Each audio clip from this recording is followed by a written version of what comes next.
Emocionados para seguir aprendiendo de quién es Cristo, de quién es nuestro Señor, de todo eso. Entonces, en la medida que yo pueda, voy a ayúdenme ahí a estar orando. Quiero ya de una vez tener, ya poderles compartir algo de lo que hemos estado aquí, el material. Ya no traigo las hojas como al principio porque pues a veces se me complicaba y bueno, pues ya pues ya no se pudo, ¿no? Pero en la medida de lo posible después voy a tratar de conseguirles, ya una vez dado algunas clases, conseguirles algo del material de aquí y compartírselo, ya sé que se los mande digital o algo, pero mientras vamos a estar así, vamos a aprovechar para cuando estemos estudiando aquí, pues usar los recursos que tenemos para explicar lo mejor posible todas las clases, amén. Pero bueno, entonces decíamos la semana pasada, acompáñenme a leer entonces Colosenses capítulo 2, que fue uno de los versículos que estuvimos leyendo la semana pasada, pero hablábamos de que Él es, ¿quién es Cristo? Es Dios, ¿verdad? Y pues vamos a aprender muchas cosas de la naturaleza de nuestro Señor, de nuestro Señor Jesús, pero vamos a leer Colosenses capítulo 2, fue uno de los últimos versículos que leímos, el último que estudiamos fue Hebreos 1:3, pero en este versículo está muy plasmado bastante de lo que dijimos la semana pasada. Fíjense lo que dice Colosenses 2:9, oramos y entramos a la clase. Porque en Él habita corporalmente toda la plenitud de la deidad. Acompáñame a orar para ponernos en las manos del Señor. Amén, oremos. Dios Padre, damos gracias en esta hermosa tarde una vez más por su palabra, porque nos permite estar aquí, este lugar nos concede para venir a estudiar su palabra, Señor. Perdónanos cuando a veces venimos nada más porque a veces tenemos que estar aquí porque o participamos en la alabanza, o a veces porque participamos en los sugieres, que si no fuera por eso tal vez no viniéramos, Señor, pero ayúdanos a entender que no debe ser así, que nuestro compromiso contigo es el mismo, estemos donde estemos o donde no estemos, Padre, y en esta hora en tus manos encomendamos este tiempo de estudio. No queremos realmente tener la meta de conocer todos los misterios, Señor, a profundidad. Ayúdanos a entender que lo que podamos aprender, lo que podemos retener hoy sea para nuestra edificación, para fortalecimiento de nuestra fe y para poder también aprender a compartirlo con aquellos que pues tú pongas en nuestro camino, Señor, con humildad, con el deseo de que también ellos, así como nosotros, te empiecen a conocer, Señor. En tus manos ponemos esta clase y que podamos estar atentos a todo lo que tú tienes que explicarnos, Señor. Te lo pedimos en el nombre de Jesús y todos juntos decimos amén y amén. Entonces la semana pasada dimos una introducción de lo que sería generalmente la cristología y nos quedamos en un primer punto también. Hablamos de un primer punto en el que íbamos a explicar la divinidad de Cristo. Bueno, este tema, la divinidad de Cristo, ha sido bastante... Dentro de la naturaleza de nuestro Señor Jesús vamos a hablar estos tres puntos porque entramos dentro de la naturaleza de Cristo. Vamos a hablar de su divinidad, de su humanidad y su unión hipostática. Esos tres puntos van a estar aquí tratados. Y lo primero que vimos y estamos viendo todavía es su divinidad, si verdaderamente es Dios y cómo es que la Biblia nos enseña este punto. Esta parte de la cristología ha sido muy atacada a lo largo de la historia. Muchas corrientes pues filosóficas, ¿verdad? Otras corrientes teológicas o herejías, digamos así, se han levantado y la mayoría han atacado o han querido, ¿verdad? Quitar esta parte de que Cristo es Dios. Y no es sorpresa porque para la mayoría no es algo, pues no se puede concebir para muchos que Dios se haya hecho hombre, no es posible, ¿no? Porque decían, no, ¿cómo Dios puede habitar en un cuerpo humano? ¿Cómo Dios todo, si los cielos de los cielos no lo pueden contener, cómo puede estar en un cuerpo? Bueno, entonces la cristología trata ese tema, pues nos explica cómo Jesús es verdaderamente Dios, verdaderamente hombre y toda la naturaleza y todo lo demás que es la vida y la obra de Cristo.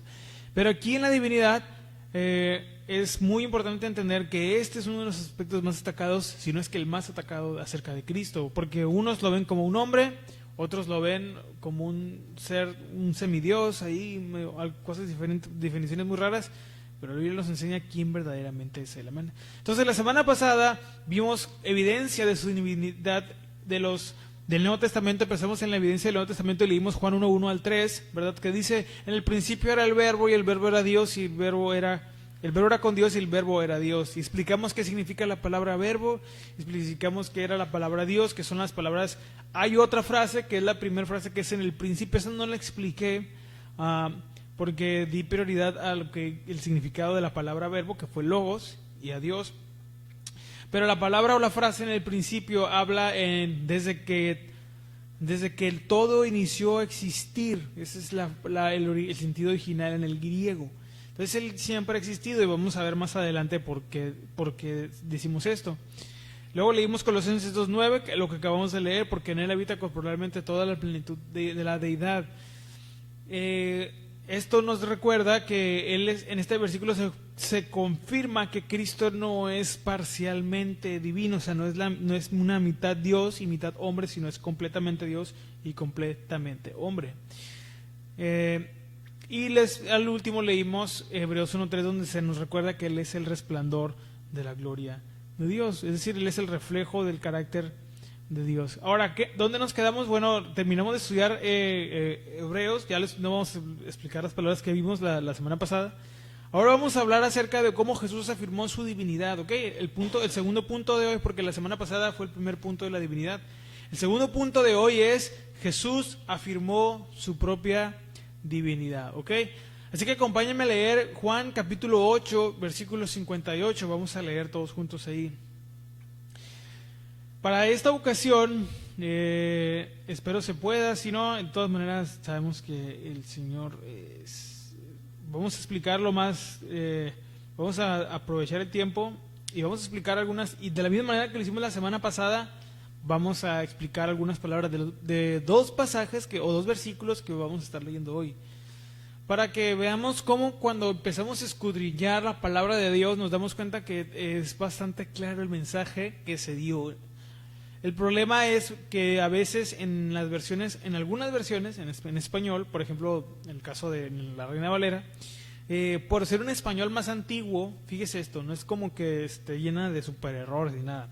No, simplemente porque el español de la Reina Valera es un español medieval o derivado de un español medieval, o sea, es un español más antiguo que cuando se tradujo si usted lee la primera versión al español de la Reina Valera, la primera que hubo, pues va a haber palabras que nunca hemos usado, en serio, de verdad, porque ya el español moderno es diferente, aparte que es el español de España.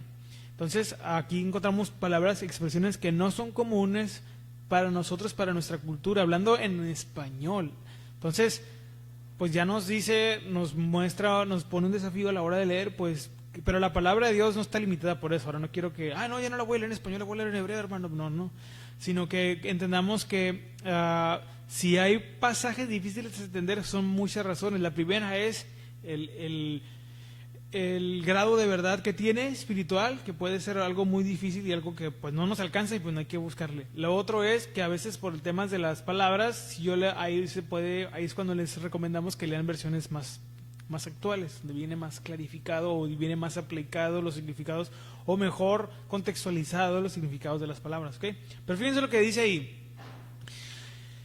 Jesús les dijo, Juan 8:58, de cierto os digo, antes que Abraham fuese, yo soy. Ahora, ¿cuándo usted ha escuchado a una persona en su trabajo, cuando íbamos a la escuela, decir, de cierto te digo?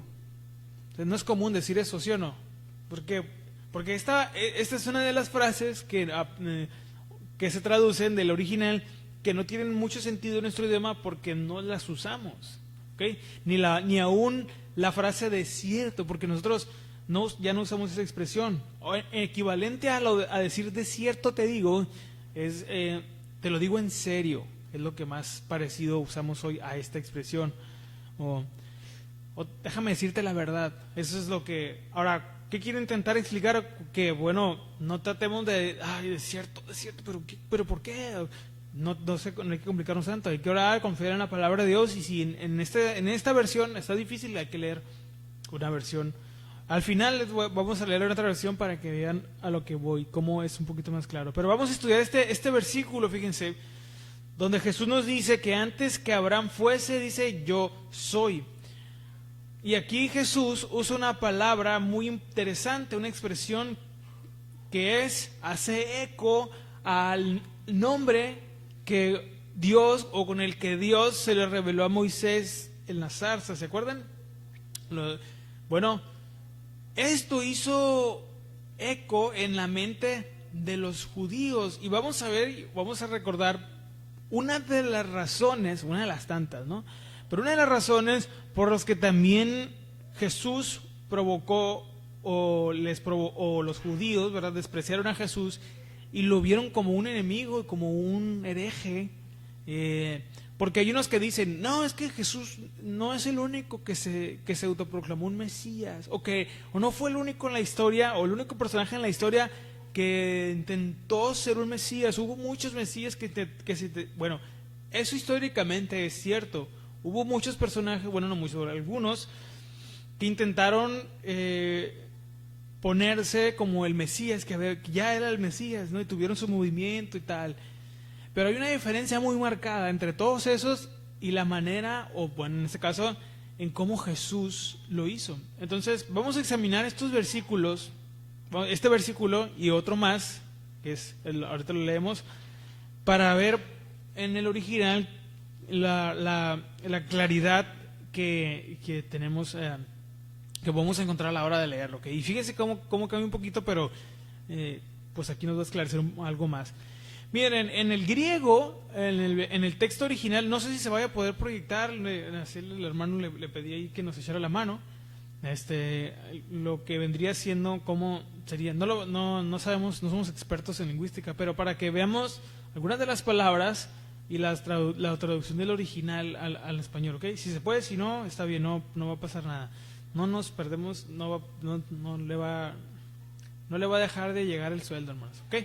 Pero fíjense, en el texto original, Jesús dice, de cierto os digo, ¿verdad? Antes que Abraham fuese, yo soy. En el griego, esta frase se lee lo más parecido de la siguiente manera, ¿sí? Mira, pues ahí está. En el hebreo, en el griego, porque este es griego, lo que ven ahí, bueno, ya no se alcanzan a ver los demás, ¿verdad? Pero bueno, en el griego se lee de esta manera. Amén, amén, lego imin prim Abraham genetzai ego eimi. ¿Okay? Este es el versículo en el griego. Al principio vemos la palabra amén 2 veces, que es lo que se traduce al español desierto, desierto. ¿Okay? Bueno, amén, acuérdense que se usaba al final de una oración para afirmar la verdad. Esto es lo que está interesante aquí. Por eso en español se traduce 2 veces desierto, desierto. ¿Ok? Entonces, porque en griego 2 veces está la palabra amén. Jesús, nuestro Señor, usa al comienzo para enfatizar la certeza y autoridad de su declaración. Cuando esta palabra está al principio, está sentando que la verdad es más intensa, ¿ok? Y es más fuerte. Jesús no está expresando solamente una opinión, sino una verdad absoluta con autoridad divina, según lo que estamos leyendo. Y luego dice, antes que Abraham fuese, aquí hay una palabra muy interesante, porque la palabra que se traduce por fuese, ¿verdad? Antes que Abraham fuese, es el griego, o viene de la palabra griega genetzai. Este es un verbo que está en un tiempo, aquí no voy a explicar todos los tiempos, pero y acuérdense que hay presente, pasado y futuro, ¿se acuerdan? Yo comí, yo como, yo comeré, ¿ok? Bueno, en el griego los verbos, las acciones son tiempos, también hay tiempos en todos los idiomas.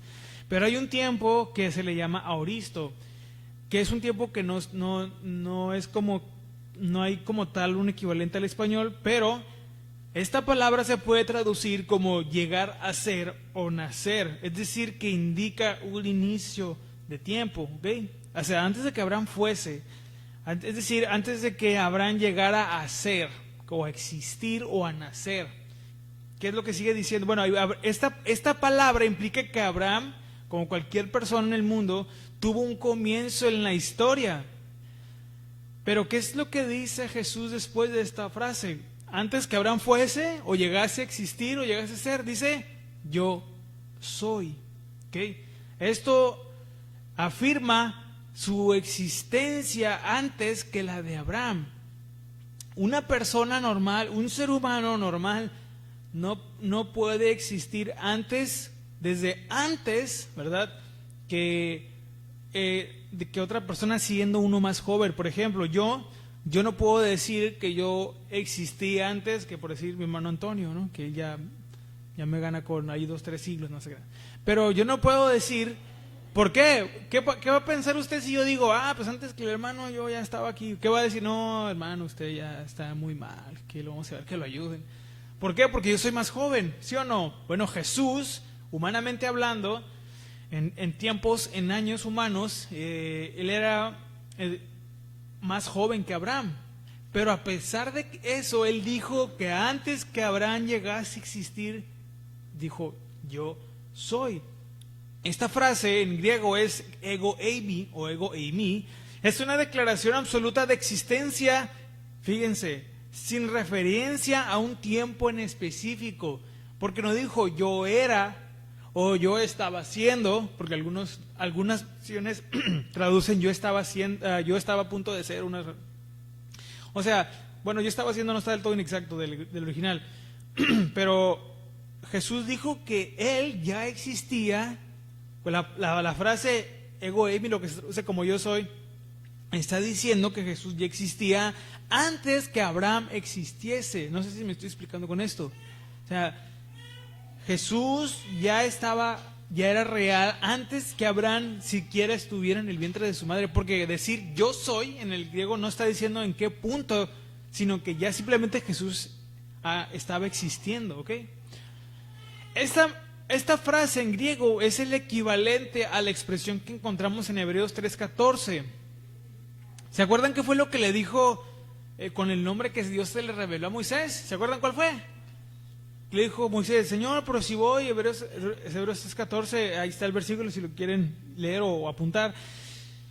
Si voy y me preguntan quién voy a decir que me mandó, porque pues Moisés dijo, ¿cómo voy a decirles? ¿Cómo me van a creer? O sea, ¿qué les digo? ¿Quién me envió? Entonces Dios le dice, yo soy, te he enviado. El yo soy. Ese es el nombre de Dios, no Jehová. Bueno, ya entendemos la historia de Jehová, ¿no? Pero el nombre de Dios es yo soy. Acuérdense que en el nombre era una práctica que existía en las culturas antiguas. Hoy no se tiene tanto, eso se perdió acá en Occidente. Pero en las culturas antiguas orientales, darle un nombre a una persona no era cualquier cosa. Fíjense esto.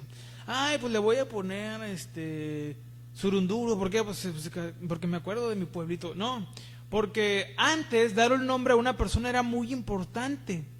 En el nombre que los padres le daban a un hijo estaban expresados deseos que se cumplieran en la vida del niño cuando fuera un adulto, o se daban en el contexto de a veces de que fueron concebidos. Si un niño nació en un contexto de guerra, a veces le daban nombres que hacían referencia a eso, o si fueron concebidos en un contexto donde había prosperidad, se les dan nombres acorde a eso, o deseando que el niño pues alcance. Un ejemplo de eso es Samuel. ¿Se acuerdan de la historia de Samuel? Samuel, su madre Ana le pone así porque ¿cómo fue que Samuel, o en el caso de Ana, de la esposa se quedó embarazada y tuvo a Samuel? Porque ella se lo pidió a Dios. Un significado, según de las palabras que de la palabra que pone Samuel, es pedido a Dios. Samuel significa pedido a Dios. O sea, no se lo ponía nada más porque se oía bonito. Ahora es así, ¿no? ¿Cómo le ponen ahora a los Santi, no sé qué, cómo les ponen? Bueno, Santiago sí es bíblico, ¿no? Pero ¿cómo les ponen Liam y no sé qué nombres? Que no saben ni qué significa, fíjense. Algunos que no saben ni qué significa ni les andan poniendo. Pero antes no era así. Ahora, ¿qué quiero decir con esto? El nombre de Dios, o sea, en el caso de las personas, le reflejaban deseos o la naturaleza del carácter de la persona o el carácter que desearan que tuviera, ¿ok? ¿Se acuerdan cuando se cambió el nombre de Noemí a Mara? ¿Se acuerdan qué significa Mara? Amarga, porque estaba en amargura, fíjense. Entonces, si usted conoce a alguien que se llama Mara, pues ya sabe cuál es el significado. Pero antes era muy importante el nombre, porque en el nombre era la identidad de tu naturaleza, de tu carácter, de tus deseos o de los deseos de tus padres. Así que Acuérdense, si Dios les concede otro hijo, no le vayan a poner como sea, piensen bien el nombre, ¿no? Pero eso era antes, eso es en la cultura. Bueno, y en algunas partes todavía está, pero acá en Occidente no hay tanto. Bueno, resumiendo eso, ¿por qué es importante entender eso? Porque cuando Dios le dice su nombre a Moisés, le está revelando no solo cómo se llama, te voy a guardar en el WhatsApp como yo soy, no, sino quién es, su naturaleza, su esencia. ¿Sí me explico? Es como cuando alguien lo invita a su casa a entrar y mira cómo tiene todo. Uno se da cuenta cómo es, ¿verdad? A veces una persona en cómo tiene su casa, si la tiene limpia, ¿verdad? Ordenada. Bueno, las hermanas son más en eso, ¿verdad? Si se fijan más en eso. Bueno, uno debe ser observador en todo, ¿no? Pero uno puede darse cuenta, ¿sí o no? Cuando alguien lo invita a entrar, entonces cuando Dios le dice yo soy, le está diciendo quién es, le está mostrando quién es. Bueno, ¿qué tiene que ver con que Jesús haya dicho yo soy? Bueno, en el griego, Jesús no lo dijo en griego, ¿no? Pero la equivalencia al hebreo de yo soy, del ego eimi, es en hebreo, es la traducción del nombre que entendemos ya en español como yo soy el que soy, que es el nombre de Dios. O sea, esto Jesús no lo dijo nada más para pelear o así, sino ni nada, o porque no se le ocurrió otra cosa que decir, no, con un propósito. Jesús no solo afirma su preexistencia antes que Abraham, sino que usa el nombre divino con el que Dios se le reveló a Moisés, yo soy, identificándose como Dios mismo. Antes de que Abraham fuese, yo soy Dios. Bueno, fíjense, este versículo, en el versículo siguiente, en el 59, los judíos, fíjense, ¿cuál fue la reacción de los judíos? Vamos a leer ahí, para que ir armando, ¿ok? Ir armando ahí el mapa. Entonces Jesús dice, yo soy.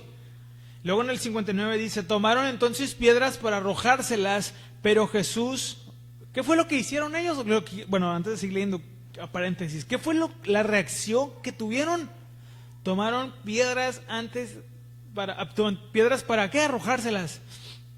Fíjense, ¿usted cree que es demasiado grave que yo diga que yo existo antes que una persona que es más grande que yo? ¿Eso es algo tan grave? ¿Verdad que no? No tiene sentido que una persona joven diga que existe antes que alguien más vieja. Alguien, nomás, si usted y yo escuchamos eso, a lo mucho nos reímos, y no, ya el hermano ocupa ayuda, si no vamos a decir cosas así. Pero no es algo para molestarse.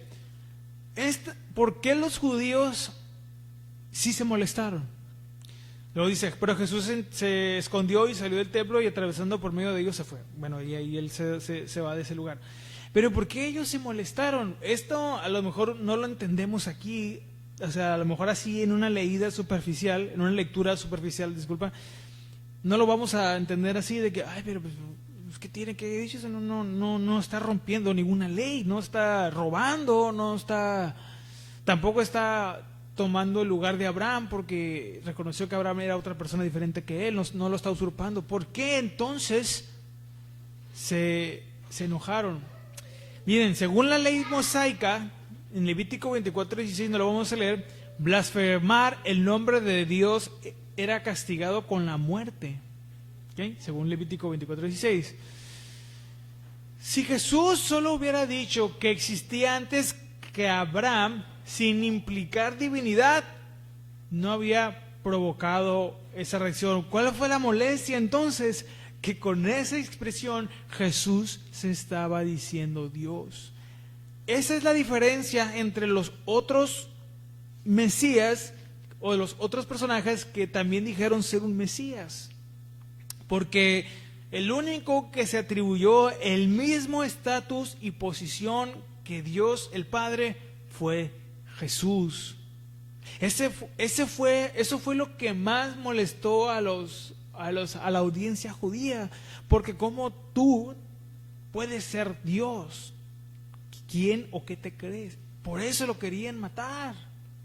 No porque dijeran, bueno, sí también, pero no solo porque dijera la verdad o porque decía parábolas muy elevadas. sino porque Él mismo se autoproclamó Dios delante de ellos. Hermano, pero ¿por qué nomás no dijo yo soy Dios y he venido? Créanme, sí se los dijo. El problema es que ya nosotros en este contexto, en esta época, en nuestro lenguaje, no lo vamos a ver así. En esa época, aparte que Dios es muy sabio, era la manera de expresar o de exponer un mensaje era diferente. Entonces se usaban expresiones más profundas y más elevadas, aparte que Dios es más sabio y más elevado y Él es más profundo en su lenguaje, pero al mismo tiempo lo suficientemente sencillo como para entenderlo. Entonces Jesús no solo quería decir que era Dios, quería verdaderamente expresar con todo lo que tiene que ver con el lenguaje, o sea, con todos los recursos del lenguaje, quería dejar claro que Él es Dios. Y por eso las expresiones que vemos en la Biblia donde Jesús se proclama como Dios son así de profundas. Porque qué fácil para nosotros, como tenemos una cultura diferente, ¿por qué nomás no dijo soy Dios y ya? Porque no es mexicano, por eso. Porque Él es más elevado, ¿me explico? Él es más sabio. Y la intención de Jesús al decir esas palabras era que quedara claro quién era, por eso y quién es. Por eso lo dice de esta manera, para que ellos pudieran entender, porque pues decir yo soy a nosotros no nos provoca nada, porque no es nuestra cultura, no es nuestra tradición, no forma parte de nuestras costumbres, pero para los judíos sí, y eso resonó en sus mentes. El yo soy, se está diciendo Dios, ahorita lo apedreamos. No puede haber, Dios no puede ser un hombre. ¿Se acuerdan? Acuérdense que ellos tenían la ley de Moisés, tenían las tradiciones judías. Entonces, y para ellos era imposible que Dios fuera un hombre, o que Dios tomara, o que Jesús fuera Dios. A Jesús lo miraban como una persona más. Por eso se molestaron, porque se puso el nombre de Dios. Y ellos, acuérdense, dentro de todas las cosas que tienen, ¿verdad? Pero una cosa que tienen es mucho respeto al nombre de Dios, que ni lo pronuncian. Dejaron de pronunciarlo, que se perdió la pronunciación original del nombre de Dios. O sea, porque al día de hoy, no se conoce exactamente la pronunciación del nombre original de Dios, de cómo Moisés lo escuchó de la zarza. Bueno, o cómo lo decían ellos, ¿no? El nombre personal de Dios, que es las 4 consonantes del tetragramatón, ya lo hemos explicado. Porque ellos lo respetaban mucho, bueno, eso es lo que buscaban, ¿no? Pero que alguien se lo dijera a sí mismo, pues para ellos no, hombre, pues era como quemarle el altar a la Virgen ahorita a nuestras abuelitas, ¿no? Así. Pero bueno, Jesús, nuestro Señor, aquí afirma su preexistencia y usa el título divino de yo soy, identificándose con el Dios del Antiguo Testamento. Esta es una de las declaraciones más explícitas de su divinidad, de que Él es Dios. Vamos al otro versículo, fíjense, Juan capítulo 10, ahí mismo en el Evangelio de Juan, pero vamos al versículo 30. Entonces, pero ¿por qué es importante el nombre de yo soy? En lo que vamos para allá a leer ahí, fíjense, es muy importante por varias razones, pero el nombre de Dios en hebreo, yo soy el que soy, que se traduce que es Eye Hasher Eye, indica que Dios, este nombre, o sea, la traducción de estas palabras al español, o sea, habla o quiere decir que Dios siempre ha existido y siempre existirá. Por eso, otra de las maneras que se explica el nombre de Dios en la Biblia es el que era, el que es, ¿verdad? El que ha de venir. Esa es otra manera o una manera diferente o equivalente al yo soy el que soy. Decir yo soy el que soy no tiene mucho sentido, a lo mejor para nosotros, pero en el original sí. El que siempre he sido, el que siempre seré, el que nunca dejaré de ser. Dios está en su nombre, en el nombre de Dios está revelando un aspecto de su naturaleza, que es el que siempre, el autoexistente. Me explico, que no depende de nada para existir. Por eso, algunos estudiosos dicen que nosotros decimos que Dios existe, ¿verdad? De una manera muy normal, ¿no? Pero lo más exacto, supuestamente, ¿no? Dentro de toda esta La aplicación de significados es decir que Dios es. O sea, Él nunca cambia. En el pasado Dios es, en el presente Dios es, en el futuro Dios es. Porque Él nunca deja de ser, Dios nunca deja de existir. Pero bueno, vamos a Juan 10:30, dice 10:30 de Juan. Yo y el Padre uno somos. Fíjense, este es otro versículo muy importante para nosotros, porque Jesús habla en primera persona, dice otra vez la palabra ego, de ahí que viene la palabra que usamos nosotros, el ego, el yo, de ahí viene del griego. Él está hablando de una primera persona que es Él, dice, y el Padre, fíjense que no dice el Padre y yo, indicando subordinación, no, sino que dice yo y el Padre. Que las palabras estén acomodadas de esta manera está colocándose en igualdad con Dios, ¿ok? Por eso está así traducido, porque la gramática en español dicen que no es correcto decir yo y el Padre, es el Padre y yo, ¿sí o no? En español lo correcto es, ¿verdad?, al final la primera persona, tú y yo, él y yo, ella y yo, ellos y yo, etcétera, ¿no? Entonces, pero que está traducido así es porque en el original se está dando un estatus de igualdad a la primera persona. Por eso se dice yo y el Padre. Yo y el Padre que, bueno, lo que sigue es uno, ¿verdad?, que somos uno. La palabra uno en griego es gen, es neutro, lo que implica esto, una unidad de esencia o naturaleza. Fíjense, es lo que indica esta palabra, una unidad de esencia o naturaleza, la palabra uno. Fíjense cómo en algunos pasajes, y en la mayoría, ¿verdad?, pero en muchos pasajes, cuando uno le pone atención, las palabras que están, ya cobra sentido, ¿no? Porque decimos, pues él y yo no somos, pero pues sí, ¿cómo que uno? Bueno, estamos unidos porque somos uno, porque somos de la misma naturaleza, somos de la misma esencia, somos, en ese sentido, somos el mismo, ¿ok? Si Jesús hubiera querido decir que solo estaban de acuerdo, hubiera usado otra palabra en vez de gen, en griego hubiera usado la palabra heis, que también se traduce uno, pero aquí habla de otra cosa, de estar de acuerdo.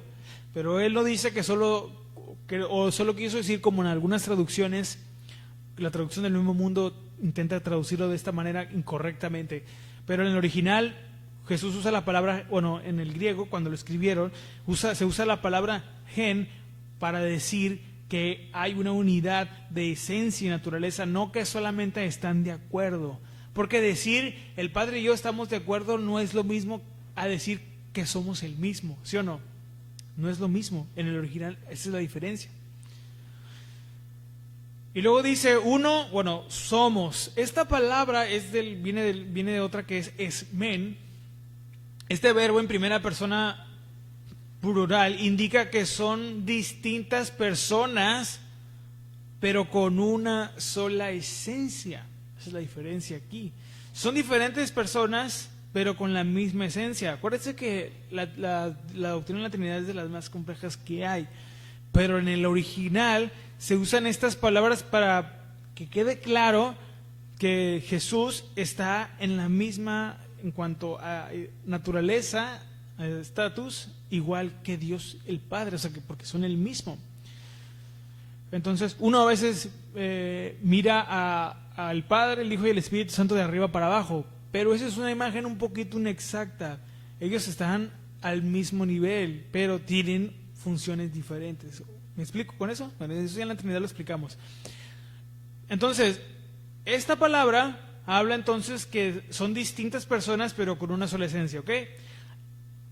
Lo que no dice el texto es, yo soy el Padre. Fíjense esto, ¿ok? Porque aquí es donde, cuando hablamos de la Trinidad, lo explicamos, pero quiero volver a retomar un poquito eso. Porque Jesús, en las personas de la Trinidad, el Espíritu Santo no es Jesús y Jesús no es el Padre, pero todos los tres son Dios. Entonces Jesús no dice yo soy el Padre en el sentido de que son la misma persona, sino porque aquí Esto lo que refutaría el modalismo, ¿verdad? La idea que Dios es una sola persona que se manifiesta en diferentes maneras. No, Jesús dice que Él y el Padre son uno en una misma naturaleza y en una misma esencia. Después, en el versículo 31 de ahí mismo, los judíos nuevamente, ¿qué es lo que hacen? Vamos a leer ahí Juan 10, 31. Fíjense lo que dice ahí.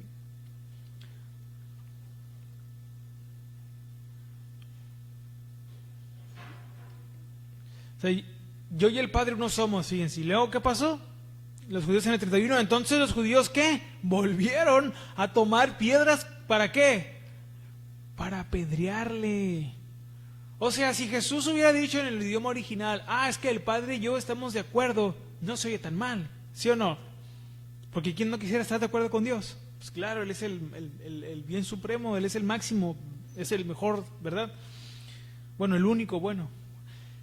Pero Jesús no dijo, pues yo estoy de acuerdo con Dios o Él conmigo, sino que estaba diciendo que ¿qué? Que son el mismo, o sea, que de la misma naturaleza, de la misma esencia. O sea, Jesús es Dios hecho hombre. Por eso lo quisieron volver a apedrear. Estamos viendo que Jesús sí dijo que era y es Dios. No medio lo escondió, no medio le puso ahí, de verdad. Aquí lo dijo claramente. Aquí es donde en el original vemos que no está escondido. El problema es que en el español estas frases para nosotros a veces no tienen mucho sentido porque, bueno, nos pasamos viendo la serie de los narcos, no sé qué tanto, miren hermanos, lea la Biblia, o sea, para empezar del idioma bíblico, del idioma del Espíritu Santo, o sea, me refiero a que conocer la voz de Dios y cómo Él se expresa. ¿Sí me explico? Porque Dios dice cosas bien tremendas en sus diálogos. Si no me cree, ore y ahí que el Señor le guíe, pero examine las respuestas de Jesús. De hecho, hubo un tiempo que estábamos orando por una serie que se iba a llamar así, las respuestas de Jesús. Cómo Él le responde a la gente sus preguntas, sus trampas, porque los fariseos a cada rato lo querían, ¿sí o no? ¿Verdad? Cómo Él les contesta. Examinemos con atención, con la guía del Espíritu Santo, con una mente de verdad. Acuérdense, cuando vamos a leer la Biblia, ¿qué tenemos que hacer? ¿Qué es lo que aprendimos? La mente en blanco, es decir, no voy con mis ideas de que, o sea, de que la palabra de Dios me predique a mí. No yo decirle a la palabra de Dios qué es lo que quiero que me predique, no. Que la palabra de Dios me predique quién es Dios, quién es Jesús. Que me enseñe a través de las verdades que ya están ahí, todos los principios y todo lo que yo necesito para alimentar mi fe. Entonces, en las respuestas de Jesús vemos mucha sabiduría, hermanos. Ningún hombre respondió como Él lo hizo, o al nivel que Él lo hizo, ¿no? Aunque muchos lo quieren desvirtuar, pero eso ya es cosa de ateos y otras cosas, ¿no? Historiadores ateos. Pero bueno, entonces quisieron volver a apedrearlo. ¿Por qué lo iban a apedrear si solamente hubiera querido decir que Él estaba de acuerdo con Dios? Pues no tendría sentido. Tendría sentido si Jesús estaba diciendo que es Dios, y eso fue lo que Él dijo, que Él es Dios. Pero ¿cómo podemos estar seguros de esto? Vamos a seguir leyendo ahí. Fíjense, hermano, no estamos profundizando un poquito más.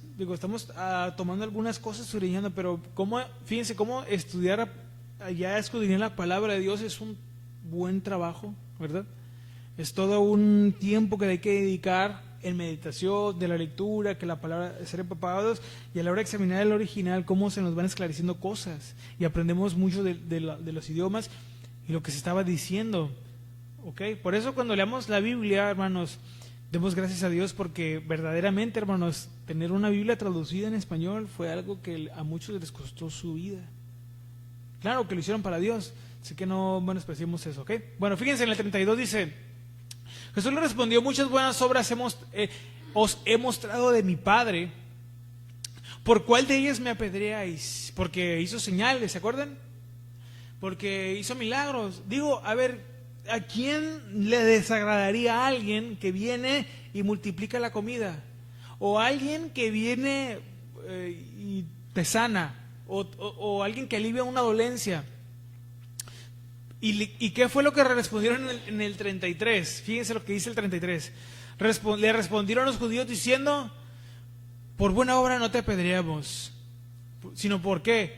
Por la blasfemia, porque tú, siendo hombre, te haces Dios. Por eso lo querían apedrear.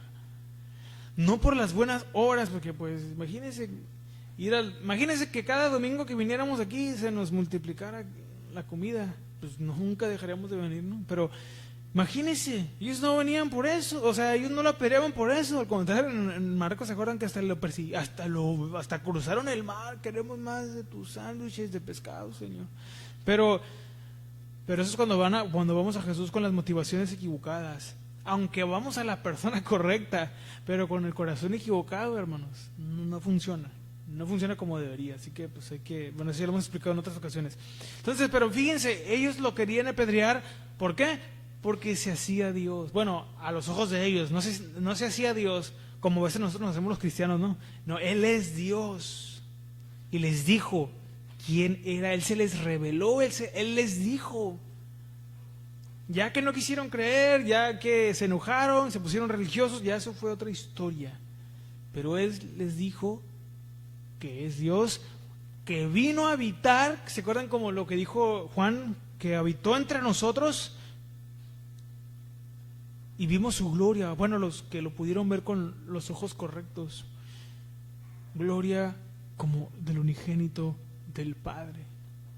Entonces esto confirma, esta frase de los judíos, tú siendo hombre te haces Dios, confirma que entendieron. Fíjense, ellos entendieron las palabras del Señor como una afirmación de divinidad, no simplemente como una relación especial.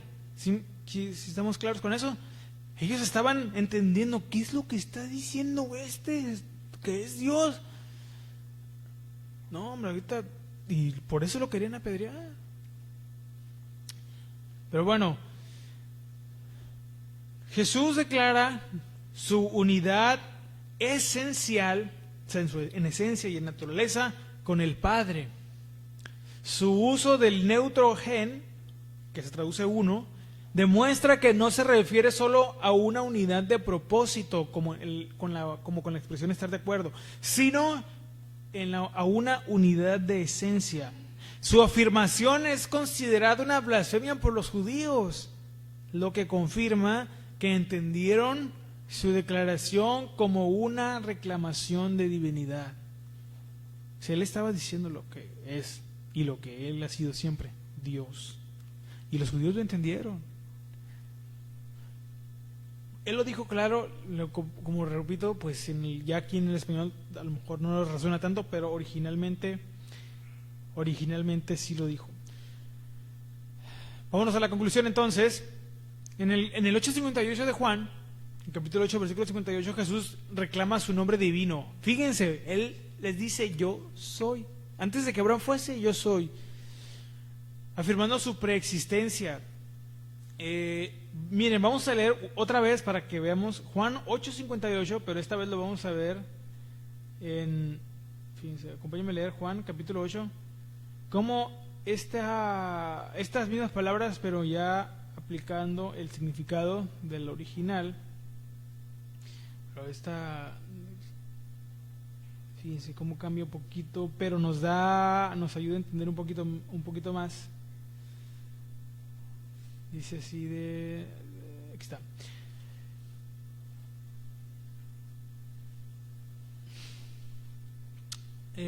Fíjense, vamos a leer ahí 8:58 de Juan, pero en la nueva traducción viviente. Fíjense lo que dice aquí. Jesús contestó y les dijo: aún antes que Abraham naciera, yo soy. ¿Dónde está aquí la magia teológica? No, fíjense. En esta versión, en el pie de página nos da una nota del idioma. Y fíjense, este versículo se puede traducir de otra manera, y es la siguiente. Cuando Jesús dice: aún antes que naciera yo soy, se puede traducir así: aún antes de que Abraham naciera, yo siempre he estado vivo.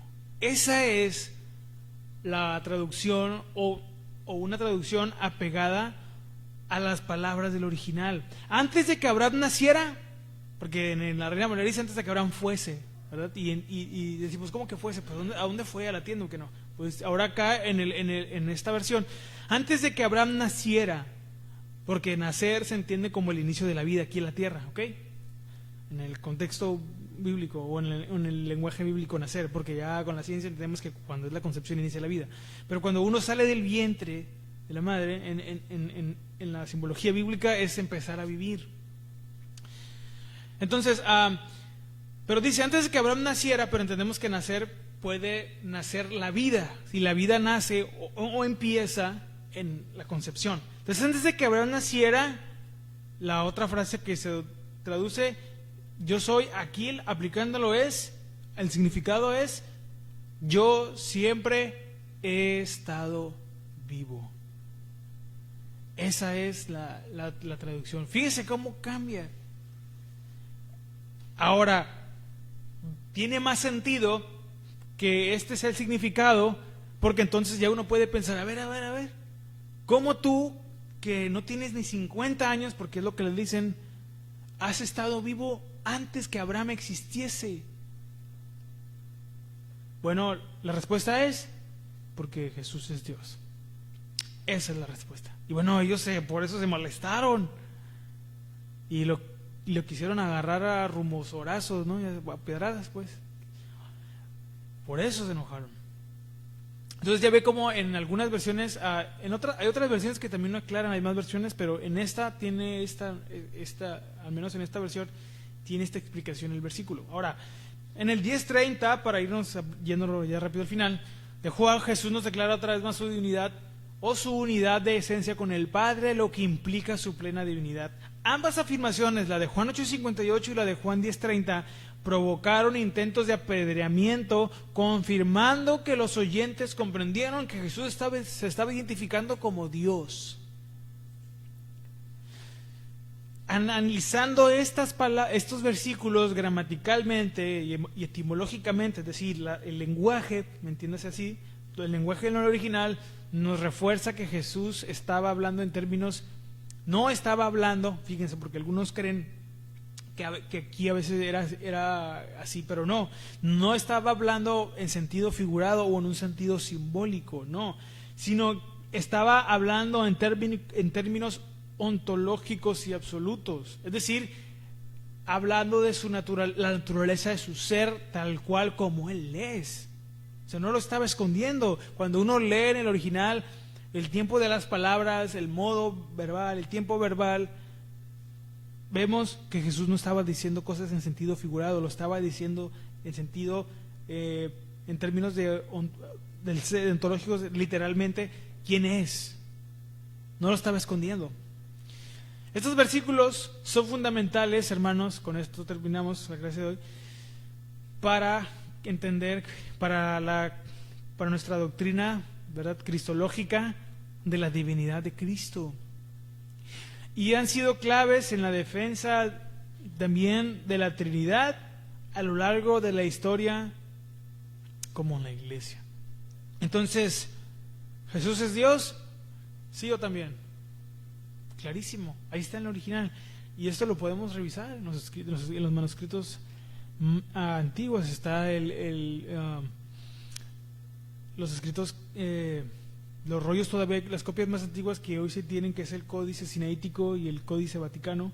Así se les llama, hermano, es católico, no, así se les llama, así se llaman esos rollos, que son las copias más antiguas que existen hoy. No es que sean las más antiguas que han existido, porque las más antiguas ya no existen, las copias originales ya no existen, ¿okay? De los primeros escritos se perdieron, ya saben, pero como se hicieron copias, esas son las más antiguas, que son las más cercanas al original. Y en esos textos, en esos escritos, en esos rollos, usted puede leer las mismas palabras, que está así en el griego. Lo que nos dice que los cristianos siempre han creído que Jesús es Dios, no un ser creado, no un semidios, que Jesús es Dios hecho hombre. ¿Ven? Entonces aquí nos vamos a quedar y la próxima semana vamos a hablar acerca de los actos divinos. Ese es el último punto de la de la divinidad de Cristo en este primer punto, y luego vamos a hablar cómo se desarrolló históricamente, vamos a hablar, recordar un poquito del concilio de Nicea, y después vamos a hablar un poquito de cómo esto nos aplica a nosotros, y para pasar al tema de la humanidad de Cristo. Después vamos a hablar de la humanidad de nuestro Señor Jesucristo, ¿ok? Pero esto quedó claro para nosotros. Él es Dios y está ahí plasmado, ¿ok? Y bueno, aquellos que dicen que la Biblia no dice que Jesús es Dios, pues bueno, es porque no se ha leído y no se ha abordado el tema como debería, ¿sí o no? Pero bueno, vamos a orar, y la próxima semana va a ser, dependiendo de la situación, porque hoy tocaba historia de la iglesia, pero se cambió. La próxima semana, si se sigue el orden, tendría que volver a tocar teología, pero si no, daríamos historia de la iglesia, ¿ok? Pero bueno, si no, pues para continuar con ese tema, si Dios lo permite. Vamos a orar para estar terminando, y si Dios permite, nos estamos viendo aquí el día sábado, ¿ok? Oremos. Dios Padre, damos gracias en esta tarde una vez más, porque nos has permitido estar aquí, Señor. Tú siempre nos dices la verdad, tú siempre nos muestras quién eres, tal cual eres, tú nunca escondes, tú no te escondes, Señor. Nosotros sí, cuando pecamos, cuando estamos haciendo las cosas mal, pero como tú nunca pecas, tú no tienes necesidad de esconderte de nada ni de nadie, y tú siempre nos dices las cosas con la verdad. Y ayúdanos a aprender a entender que también tenemos que hacer las cosas así. Pero gracias, Padre, porque podemos confiar en la verdad de tu palabra que está ahí, que muchos dicen que le han manipulado, que le han quitado.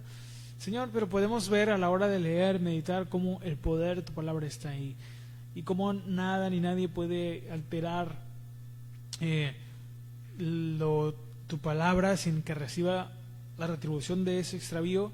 Pero sobre todo, con ese esfuerzo humano, nadie podrá jamás hacer que tu iglesia desaparezca. Tú has prometido que prevalecerás hasta que tú regreses, que en las puertas del Hades prevalecerán contra ella, y creemos en esa promesa, Señor. Guárdanos como tu iglesia, ayúdanos que estas verdades fortalezcan nuestra fe, para ver que claramente tu palabra sí dice, Señor Jesús, que tú eres Dios, no eres un ser creado, que no eres un mito, solamente una historia más, que tú eres Dios, que te despojaste de tu gloria, que tomaste forma de siervo para llevar nuestros pecados, para pagar por nuestras maldades, para poder salvarnos, para poder tener esa relación contigo, Señor. Así de importante es para ti, somos todos nosotros. Ayúdanos que de la misma manera, así como la relación entre tú y nosotros es importante para ti, que también nuestra relación contigo sea de igual importancia, que no dejemos que nada ni nadie la opaque, ni nos haga alejarnos de ti, Señor. Te lo pedimos en el nombre de Jesús, y todos juntos decimos amén y amén.